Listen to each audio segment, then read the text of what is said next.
Hi everyone, my name is Miles Jacobson. I'm Studio Director at Sports Interactive. Some of you might know my voice from such wonderful videos in the past, like all the FM15 feature videos and all the FM14 ones, and probably some from FM13 and 12 as well. This year we weren't going to do any feature videos, but we made some announcements this week about FM16, and the feedback has been absolutely magnificent. Thank you very, very much, everyone. Apart from a few people who don't like the fact that we've changed from shirts to squares on the tactics panel in the game. So this isn't really an official video. This is just me sitting here on a Friday afternoon, hoping for a quiet life on Twitter, which probably now means I'm going to get an even busier life on Twitter at the weekend.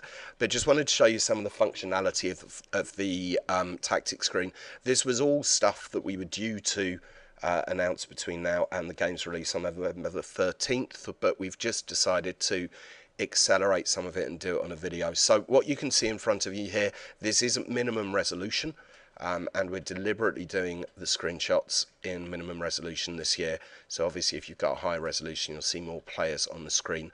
And what you have on the right hand side is the lineup, and on the left hand side is your team. I'm just doing a quick auto pick. You will also notice that Bartram here seems to have an injury on the right hand side but not on the left hand side. That shows that this is very much work in progress at the moment, and it is, I should qualify which Friday it is. It's Friday the 11th of September that we're doing this vid. So a bit about the new functionality in the game this year. On the left hand side you'll recognise most of the things here. It is now easier to click to choose the role. We've merged together the position and the role area. You still have the info icon to be able to see player stats there. You now have a new donut. This is the new condition donut, which shows the overall physical condition and match sharpness. Match sharpness is something that first appeared publicly, if you like, in FM15, but we didn't make it very clear to people.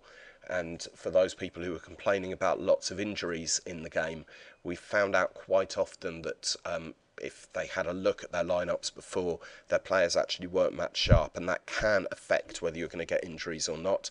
And your morale, we also have a little button over here that means, oh, you can make it bigger even if you're in minimum res, and that gives you a nice little roll indicator.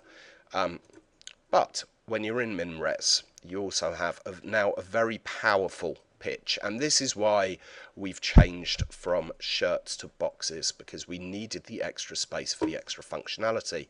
So here you can see suitability as target man, which is the role that I've chosen. I can also change the role there. I can also press this little graph here, and that changes it so that that shows condition rather than the player role. If I right click on the player, I can also change the role there in easier to see ways, just simple things to do, and edit player instructions, which look like that. Oh, I shouldn't have shown those at all. Sorry, that's a big thing for later on, so hopefully no one spends time looking at pausing and looking at that screen a lot. I can also left click on a player, and this brings up all the descriptions for all the roles. It brings up all the player instructions that you can edit. You can change the role and duty. It gives the position indicator, so a lot more information on there. A few people on Twitter that I've been talking to have said it looks like they're all going to overlap if you put 5 players into midfield. So let's go and do that, put an extra man into midfield, and you'll see they just become a little bit smaller, and then you can drag that one over there. Also, but they're going to overlap when they're in attacking midfield. Well, you can see there they don't overlap there either.